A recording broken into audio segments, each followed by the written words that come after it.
So I had done the second album called Let It Rock with Great White in '95. And when we finished the record, Great White asked me to join the band as a full-time member. That was another flashpoint. And I said, I'm sorry, but I am going to law school. I actually turned down Great White. They were going to put me on salary, and I would have been making a living, and touring, because they're still around to this day. I love those guys. They're great musicians. They've had, sold millions of records, but they actually had asked me to be a full-time member of the band. And I had to decline the offer because that was the flashpoint for me, Scott. I said, this is the time, I'm doing it. And I was preparing, and then I prepared and started taking the law school admission test.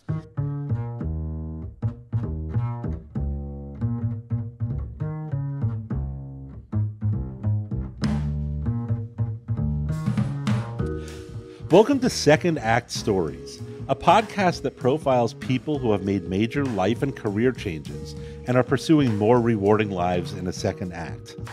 I'm your host today, Scott Merritt. And I'm Andy Levine, this week's co-host. Scott, I know you were really looking forward to this interview. You traveled to Florida for it. Tell us about your interview with Dave Spitz. Sure. So a lot of people might know Dave by his nickname, The Beast. The Beast. The Beast. Dave is a practicing attorney in South Florida, and in his previous life, he played bass for the legendary heavy metal band Black Sabbath. Wow. Okay. Iron Man, Paranoid, all these great tunes. Absolutely. He also had a journey through the music industry that involved a lot of other bands early in his career. Some people may remember Americade. He was a member of Impellitteri. He also spent time with Great White and White Lion. There are bands here that he was a member of that are still touring and that have legendary histories. All right, here's the second act story of Dave the Beast Spitz. I was actually born in Forest Hills, outside of New York City. What were your passions as a kid growing up? I was really into comic books. I was a pretty smart, brainy kid. I actually skipped second grade. I was into music at a very, very early age. I began playing clarinet at a very, very young age, second to third grade. And I became a soloist quickly. And so I had more of a classical music upbringing in the early years until I eventually started teaching myself bass guitar. I was about 10 or 11, something like that. And I was into rock and roll very early. I had a guy named Steve Weiss.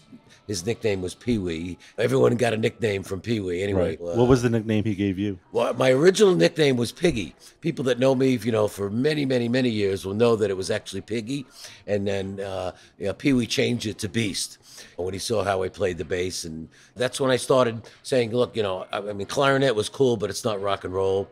I want to play bass. And I kept bugging my dad to bring me a bass, and he brought me home a bass. And I pretty much taught myself from there. Bass seems like an interesting choice because usually somebody wants to bang on drums or somebody wants to be the lead guitarist. Right. What was it about the bass that spoke to you? Interesting question. I actually was interested in drums early on, but my mother would not permit drums. She thought that was going to be way too loud. But I was really more interested in bass because bass and drums, once you understand music and you get into learning and playing rock and roll and playing with other musicians, that's what rock and roll is really based on. It might not have been necessarily a lead instrument, although I do play it like a lead instrument these days. Right. That's my beast style. The rhythm and the groove of the music is something that really moved me, as a very young boy. I pretty much play kind of rhythm lead bass. That's the style I've created. Mm-hmm. But I take that, I take it to a completely different level. If you've ever heard me or seen me play, the way I approach the instrument. And, for me, something I've been playing bass well over 50 years. Most people listen to songs of bass, and the bass is just kind of plunking along, and guys play with a pick. I do not play with picks. I play with all fingers. Right. I do not take that same approach, And I'm not tooting my own horn. I'm just saying, for me, because rock and roll, it's a very simple art form. compared to classical music and jazz and fusion, which requires enormous more skill than playing rock and roll. Since it's all been done millions and millions of times, it's how you do it. How do you approach it? What do you do different? How do you play bass different? How do you play drums or your instrument? How do I stand out from the crowd, from all these millions of other bass players that just really kind of plunk along, Sure. and they're just standing in the background? That's not my personality, in life or in law or in bass or in, meeting people or anything. I make all kinds of different sounds with my fingers and my hands. I smack the bass, I beat it, I punch it, and I run around on stage. I do not stand in the background. When did you start playing music seriously? I told you when I started, playing bass at an early age. And I was in bands. I got to be pretty good pretty fast because I had, natural ability. Even teaching myself, after having the classical training with clarinet. And the word got out in the, around town in the community. So when I was like 11 or 12, the older guys that were like, 13, 14, 15, even maybe 16, sought me out. And they heard, oh, who's this guy, Dave the Beast? We want to play with him. And I ended up playing with guys that were several years older than me, even some that were even older, that were 16 and 17. There was this amazing guitar player, this guy named Steve August. They called him Augie. I don't think he never made it in music. His family owned like a pizza shop or whatever, but he was like one of the best, maybe the best guitar player around. And he sought me out. So that was a really good education for me growing up and just starting to play in those early years, playing with guys like Augie that were like amazing musicians. And then we started having our own bands. The first band was a band called Rockside. Obviously, we played Black Sabbath because I got turned on to that from a young age, and they were getting popular. Sabbath and Alice Cooper, Zeppelin, Johnny Winter, Hendrix. We were very serious about it. We were still young kids and we were in school. But, the other main point was to meet girls. Obviously, to get out there and play and meet girls and, make out with girls. That's what you did back then, So were you more... as you were going through school and then off to college, were you more academically motivated or creatively motivated? I'd say both pretty much because, music has always been in my blood. It's in my blood as we're sitting here today, as much or more as it was even back in the day, even after, so many years of playing. It's just something I was born with. It's something I have to do. It's like, breathing or brushing your teeth. But I was always academically inclined too. I was a year younger than most people, when I started college. I went to State University of New York at Geneseo, which is upstate New York, kind of in between Buffalo and Rochester, way up. Very, very cold. I did fantastic in school. I always was a great student. I did very well in college. And I was very serious about my studies. And then I think it was even somewhere in the first year of college, I ended up joining a band called Freeway, and they were actually playing shows, one or two gigs a week. But I was in that band for a very long time, all through college until actually even after I graduated Geneseo in 79. I stayed up there for another year and a half, maybe 2 years, playing with them until I ended up moving back and joining Americade. What did you study in school? I was an English literature major with minors in philosophy. I thought that was the best preparation for law school, which I didn't realize at the time wasn't going to come, till maybe, 17 some odd years later. When you were in college, you thought your path was going to be college, then law school. Right. And then Americade happens and you get successful. At what point did it become clear that music was going to be the path? Well, it was actually before Americade. I had gotten, so technically adept at that point. And I really thought, I used to go see concerts all the time. When I was in college, I'd go see all the big bands and whoever was around, Van Halen and, REO Speedwagon. I used to say to myself, like, these guys are good. I appreciate their songs and their fame and stuff, but they don't have anything on me. They're not any better musicians than I am.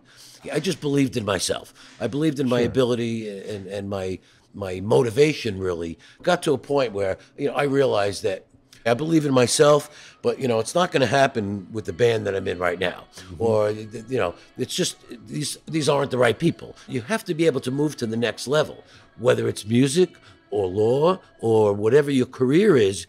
So at this point, my motivation got to a point where I can't stay in this, this local band.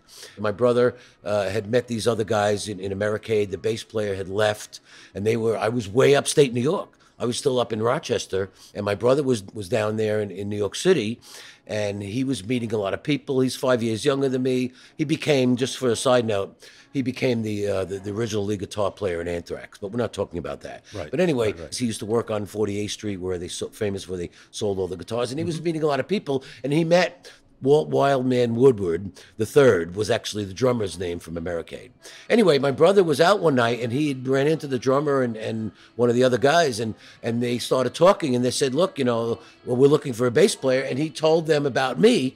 So that I got the call, and I ended up, flying back to New York and auditioned for Americade, and they loved me, and then I moved my whole life back to New York. So what band were you in that got you to the point where you said, I can support myself by playing music? Right. Well, the answer to the question is that in most instances, you can't really make a living in music. I mean, there are exceptions. Some people make it into the super, super big time. I mean, I did, but I wasn't an original member of like Black Sabbath. I was a hired gun. But, in answer to your question, in most situations, you can't really make a living playing music. It's very, very difficult. And even more so these days, because music is pretty much free. It's 99 cents, or it's free on the internet and on YouTube. So along the way, I was always trying to do something else. I would teach. I had, over 100 students at one point in LA. I would teach, I would do odd jobs, I did painting, I did a lot of different things. People say your day job, quote unquote, whatever, to try to stay alive. Did your music career always kind of have that baseline of odd jobs just to also make ends meet?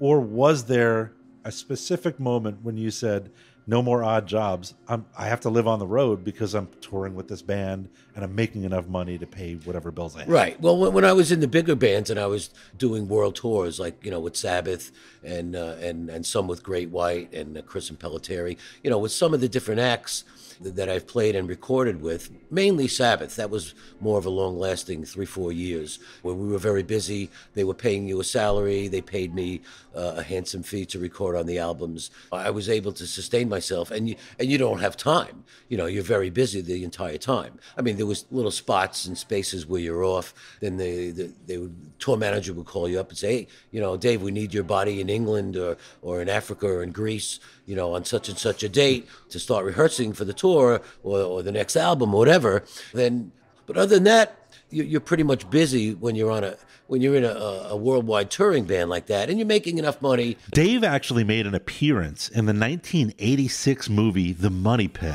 starring Tom Hanks and Shelley Long. This is their share, and this is mine. Now I figure that cancels I was in a band called White Lion out of Brooklyn, which eventually became a huge band. White Lion was an up-and-coming band. We were very, very popular. We had a record deal, and we had some pretty powerful managers at the time, Michael and George Parente, the Parente brothers, and metal people will know there's a world-famous club called L'Amour's, which was in Brooklyn, and the two brothers owned the club. So anyway, they had gotten, I don't know if somebody contacted them. Somehow they found out that Richard Benjamin, it was a Steven Spielberg produced film, Money Pit, but he didn't direct it. Richard Benjamin, a famous director-actor, if you remember, he was directing the movies. Somehow our managers found out that they were looking for a rock band for this big movie that was, going to start filming soon. And White Lion was actually chosen over, I don't know, 100, maybe 200 something bands around the country, and we got the gig. When they started, getting ready to begin filming, Richard Benjamin, the director, wanted to meet us. So we got dressed up in our red leather outfits, and our hair was a mile high, Right. It was the 80s, sure. And it was just like 85, 84, 85. And they wanted to come, the director wanted to meet us, so we got all duded up. And he wanted to meet us at Astoria Film Studios, it was in Queens somewhere, I think. Right. And we went down there, and, Richard Benjamin comes out, and we shake his hand, and I'm with all the me and Mike Tramp, the singer, Vito Bratta, and Nicky, the drummer. And like I said, we're all, rocked out. We got to make an impression, make sure we get this gig. We want to be in the movie. We didn't know anything about the movie. We knew nothing about it, just that there was some part for a metal band in the movie. So Richard Benjamin says, follow me. So he brings us inside the studio, and we go into this room, and he's carrying like some papers under his arm. I was like thinking to myself, what's that? And he starts handing out scripts to each of the four guys of us guys in the band. And he says, I'm gonna do these lines, and each of you guys in turn are gonna, speak these other lines. So anyway, long story short, I got the gig. He loved my voice. He loved my attitude, my personality. So I actually had a part in the movie, a dialogue with Tom Hanks, something about going to get a roast beef sandwich. But anyway, the long story short, they ended up cutting my lines out of the movie, unfortunately. But I got a few more bucks than the other guys did. We're playing on stage in the bar scene, towards the beginning of the movie, and then we're in the final wedding scene at the end too. But it was a great experience. I got to act with Tom Hanks, and I have private pictures, with him as well in my collection. How cool is that? What was the biggest audience you ever played for? Good question. Over 70,000 people. Where was that? We played in Japan. Believe it or not, this was not Sabbath. This was a band that I was playing with called Impellitteri. The guitar player's name was Chris Impellitteri. Metal guys will know a famous guitar player named Yngwie Malmsteen, who's known as like a shredder. Well, Impellitteri is like a similar style, a very progressive guitar player, fast guitar player guy. After Sabbath, I ended up playing with him in California, and we did a bunch of recording and some shows. And we were on CBS Sony Records in Japan, was the label. And they were having a 20th anniversary celebration of the label. So what CBS Sony did was they invited one band from each genre of the different types of music that were on the record label. So it was actually Billy Joel was the headliner. It was Art Garfunkel, the Hooters, and we were like the metal guys. I mean, it was a very strange bill. And we played at the Tokyo Dome in Japan, which is the biggest place in the entire country of Japan. It was over 70,000 people. Now, with Sabbath, I played for, maybe, 18, 20, maybe 30,000. Arenas. Arenas and stuff, yeah. But that show with Impellitteri, I think, was the biggest show I ever played. Who's the most legendary musician you've ever played with? Oh, it'd have to be Tony Iommi from Black Sabbath, the guitar player. He invented heavy metal.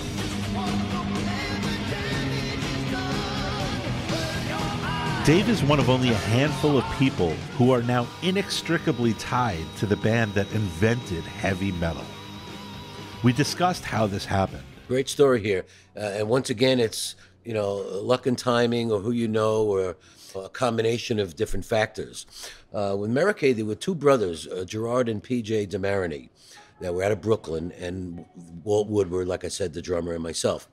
And we had a different philosophy. Luckily, they came from a family with money, so we had a different philosophy trying to make it. And this is 81, 82, and there were, bands, that was a kind of the height of, the... People call them glam rock. I don't particularly like that term.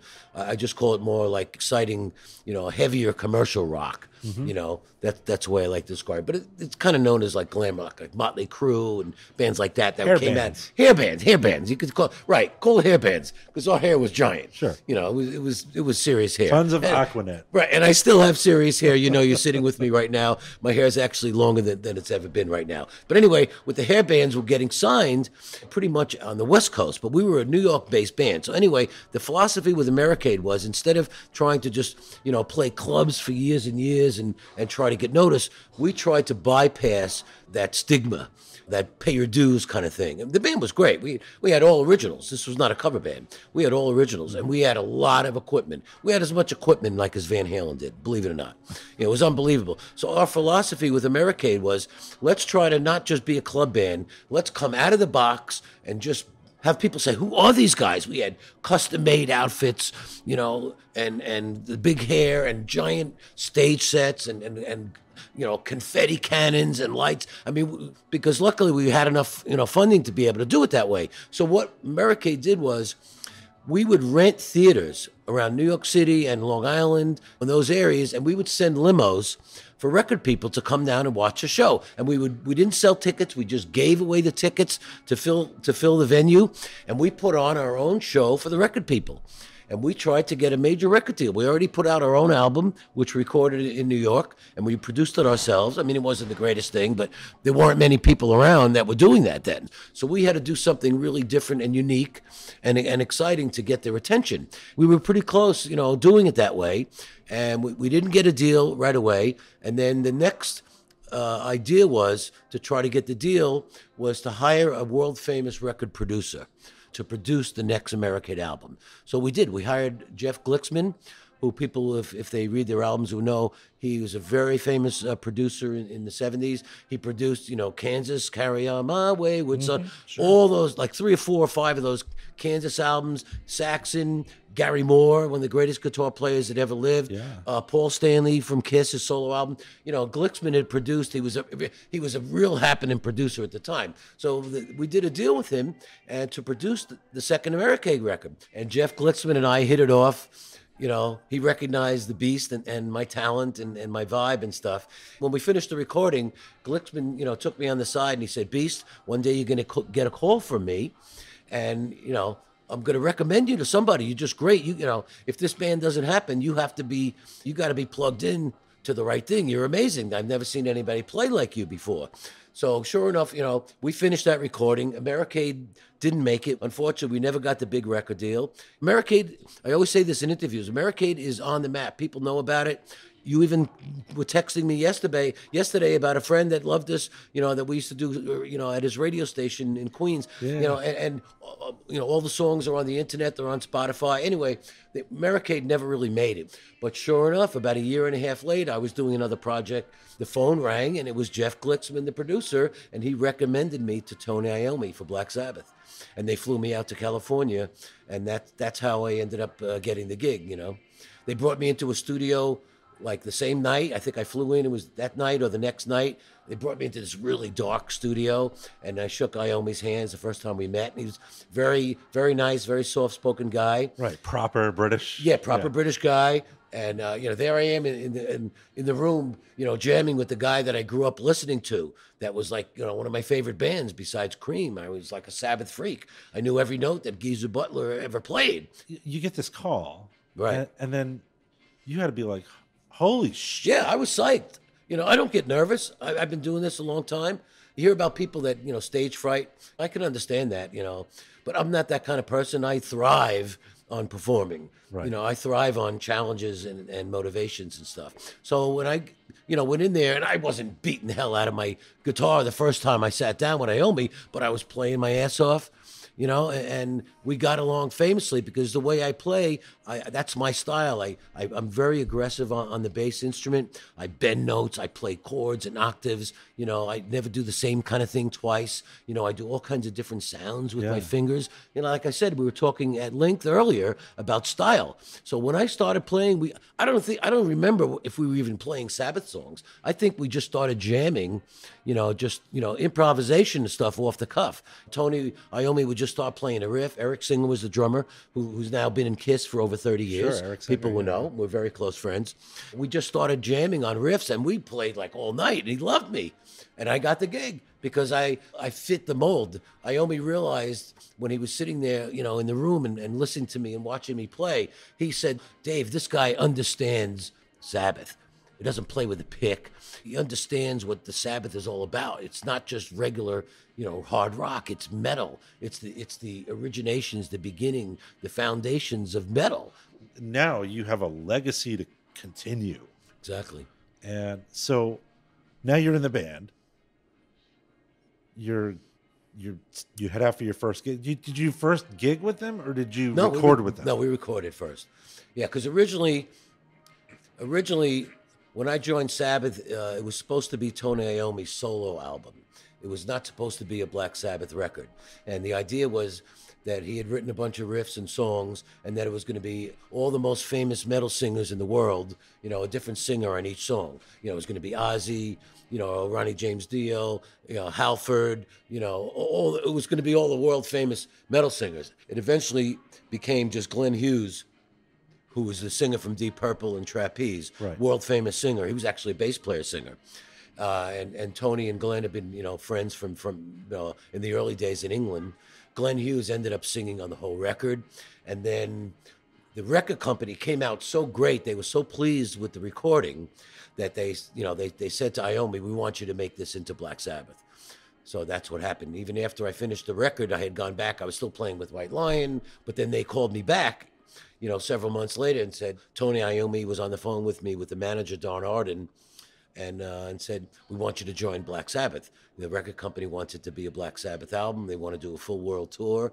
And at that time, I was faced with a very, very difficult decision because I was still in White Lion. I had done the album with Sabbath. They were waiting. White Lion was waiting for me in New York. I was out in LA for a couple of months doing the record. I came back and, I was in White Lion. We were still touring and playing, and that's when they called me up. So I had a very difficult decision to make. Do I leave, to join Black Sabbath, Tony Iommi, the guy who invented heavy metal, or do I stick with my brothers in White Lion? And we were very close to another record deal, and I was quite sure, I felt in my heart, I was quite sure that White Lion was going to get another deal. But again, Scott, there's no guarantees in life. There's no guarantees in the music business for sure. Right. So that was a very tough decision. And I remember, the White Lion guys were like very upset because we loved each other. I was a big part of the band and the stage show. And they did not want me to leave. And they thought, they said, Beast, you should stay with White Lion. We're definitely going to make it. The band was great. We weren't just some local band. We were blowing White Lion. We were blowing people off the stage. White Lion was a great band. Well, they became a big band a couple of years later. Okay, they didn't get a deal till a while later. Yeah. And then the band, the song "Wait," they did that video, which MTV fell in love with. Anyway, they did make it, and they sold several million records. Yeah. But obviously, I had to make a decision that was best for me at the time. And I left it, I joined Black Sabbath. To me, that was like an historical, opportunity for me. That's undeniably, right? I mean, that's Black Sabbath, right? So now you're touring with Black Sabbath. You've got that behind you now. That eventually, a couple years later, comes to an end. At what point did you have that sort of flashpoint that led you back to law school? Okay, well, after Sabbath, I thought that was the time that I was going to get serious about going to law school and get ready for the law school admission test. And I did do some graduate work. And then I had met this other singer. The singer's name was Leo, and we ended up calling the band Leo. And this was like 87, maybe early 88, something like that. Anyway, we moved to L.A., and that band didn't work out. He ended up leaving to join Chris Impellitteri, which we talked about. We played in Japan. And then the drummer and I left, Sted Howland from Impellitteri. We had several different bands together. I had about four or five different bands out there. We're still trying to make it, even after Sabbath. And then I'd gotten a call from Great White. We didn't mention Great White, a world famous band. I did 2 albums of Great White. Anyway, at that time, that was around 91, 92. And that's when I was starting to really, think. I'm like, I'm getting pretty old here. If I'm going to go to law school, I'm going to have to do this really soon. It was getting to the point where you're saying, that slam your fist on the table point and say, I'm doing it, Right. And I'm just leaving another band or starting another band. I'm going to do this for real. I'm going to be serious about it. So I started, just preparing a little bit, and then I did a bunch of stuff with Great White. Great White has been around for decades and has sold millions of albums over the years. It's easy to understand why. Their music kicks ass. Here's a clip of one of the songs Dave recorded with them called My World.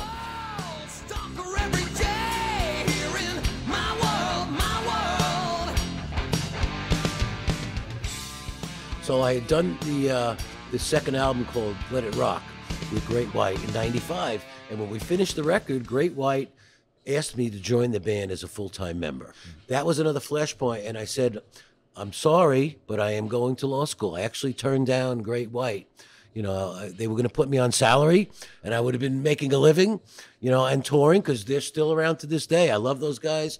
They're great musicians. They've had, sold millions of records, but they actually had asked me to be a full-time member of the band.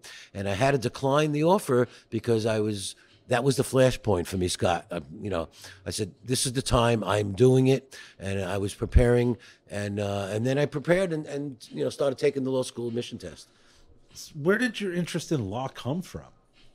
Originally, My father was a lawyer, so I imagine it came from him. But not just that. I believe, as an educated person, I always believe that law is what separates us.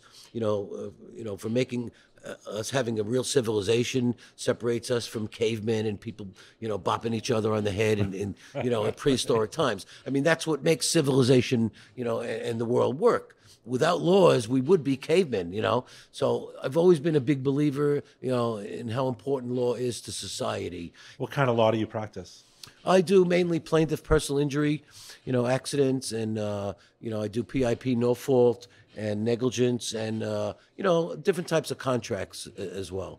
That's my main focus in the practice. What was appealing about that? Because there are a million ways to practice law. Correct. So what was appealing about that part of law? Well, my dad did that, so I knew about it a little bit. I mean, I had never done it until I, came out of law school and stuff. For me, the best way I can answer that, for me, I mean, I'm interested in the different areas of law, but for me, the important thing was, since I was 38 when I started law school, I didn't have any time to waste. I had to get out there and try to make money right away, and it seemed like, an important way, a good path to do that. And what I discovered that the best way for me to do it was to try to get a job to work in-house attorney at an insurance company. So that's what I did. They throw you in with the sharks. You have hundreds of cases. I was in court every day, and you want to learn. I got to learn real fast. I didn't have, time. I was a second career person. Right. So that was the best way that I had discovered for me to do that. And then from there, I worked at a prestigious small law firm with two female partners, Buckner and Schifrin. They were actually in downtown Miami. And Robin Buckner was probably my first real mentor. God bless her, haven't spoken to her in a while. But she was a tough cookie. And I was also doing defense work. So I was representing insurance companies, but I wasn't in-house. I was at a private law firm. Mm-hmm. And I used to have to do a lot of schlepping driving. But I had told them when I went for the interview, they look, my resume is going to, all the rock stuff, or at least some of it's going to be on there, because that's my life. That's what makes me a worldly kind of individual, and I believe an asset to another firm. So, when I started at Buckner and Schifrin, I says, I'm not a 9-to-5 guy. I've never been that way. I'm not going to be that way. And they said, no problem. You can come in and go whatever you please. You can lock up the office, be the last one out. As long as you bill 50 hours a week, we don't care. Right. And that's what I did. I didn't, come in till 10:30, 11, and I locked up the office, 6:30, 7:30 at night, and I stayed with them for a couple of years and then I moved on to, which was my plan all along. After I left the Buckner and Schifrin Miami firm, that's when I interviewed and I got a job with great guy Alan Neufeld, a fairly well-known lawyer down here in Florida, and the firm is Neufeld, Kleinberg, and Pinkert.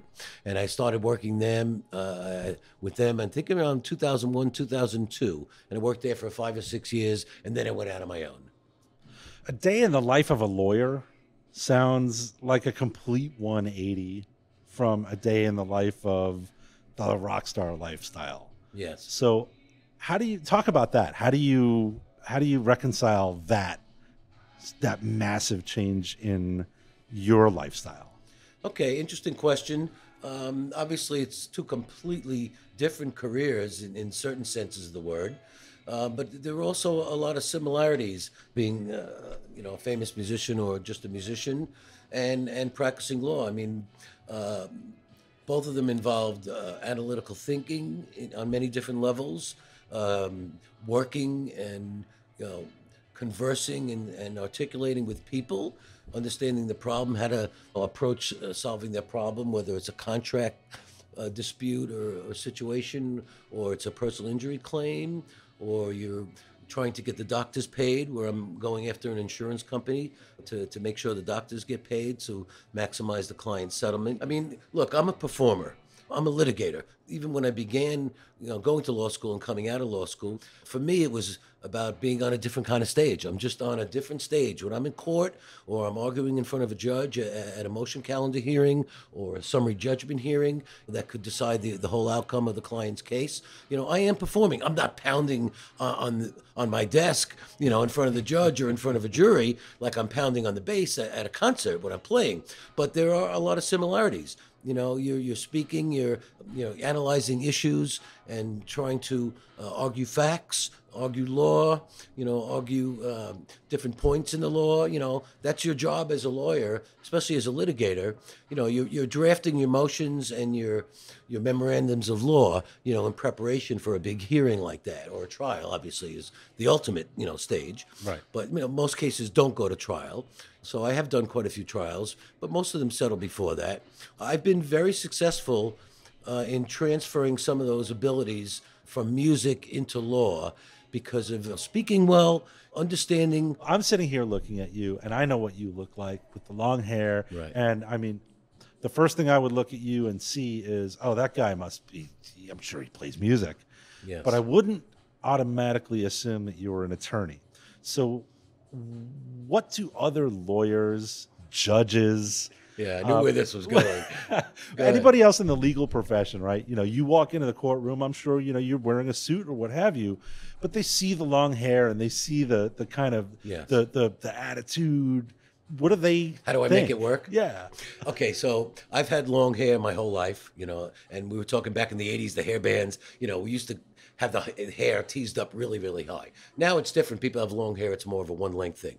But, I recognize that this could be a problem, going into the law profession, because people, whether it's a judge or client or a jury, everybody judges people mostly subconsciously. When they meet you or they see you, they see you have long hair. Oh, that guy's a hippie. He's a beatnik, whatever they want to call it these days. And then, again, these are most of the time unconscious or subjective impressions that average people have of you, and then they treat you differently, or they don't accept you or respect you. The listeners will get a kick out of this. It didn't take long. It was in like the first year and a half, that all the judges found out who I was. I didn't tell them that I was the bass player from Black Sabbath, and they would say, "Mr. Spitz, approach the bench here. What's this I hear about Black Sabbath?" That's interesting. You always think of a sidebar as talking about some really important legal matter, right? But they're covering their mouth, their mic, and going, "Yeah, what's the story with this Black Sabbath thing?" Exactly. Yeah, it's an interesting story. People ask me that, all the time, because they don't expect lawyers to have long hair or super, super long hair. My hair is pretty much almost down to my waist these days. Right. I'm lucky enough to be able to grow it. So what advice would you give to somebody who's maybe sitting on the fence, thinking about a career change, and just needs that one little push? Well, maybe this interview will help guide them. I'm not a swami or anything. I'm just a regular person. Even after all the famous bands I've been in, I don't go for, people that are egotistical in rock and roll. A lot of people are known. That's just not my thing. I'm a down-to-earth person. The best advice I can give is everyone has a dream, whether young, middle-aged, a little older. No one can stop you from pursuing your dream. This is the United States of America. Everybody has, an opportunity to pursue their dream, whether it's a business or an instrument or a second career or even a third career, or whatever it is. Don't let anybody stop you. You just have to be motivated. You got to get up in the morning, and you have to really want it. And look, that doesn't mean it's going to happen. There was no guarantee I was going to pass the law school admission test or even get accepted at a handful of different law schools. And that was 25, 26 years ago.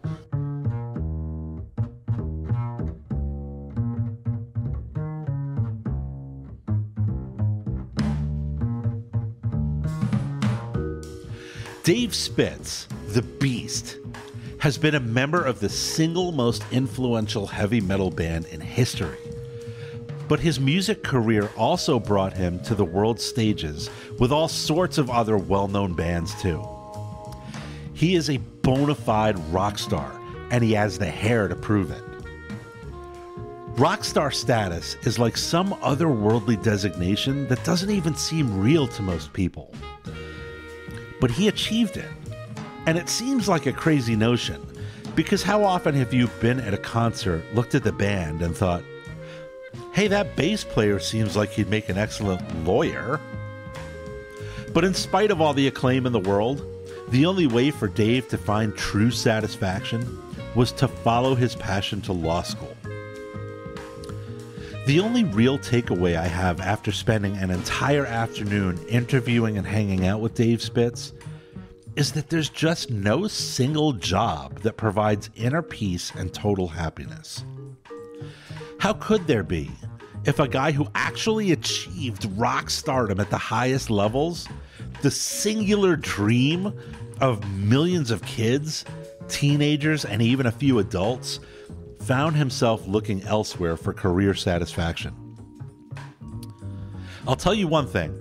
If you want someone fighting a legal battle for you, you could do worse than hiring an attorney with the nickname The Beast.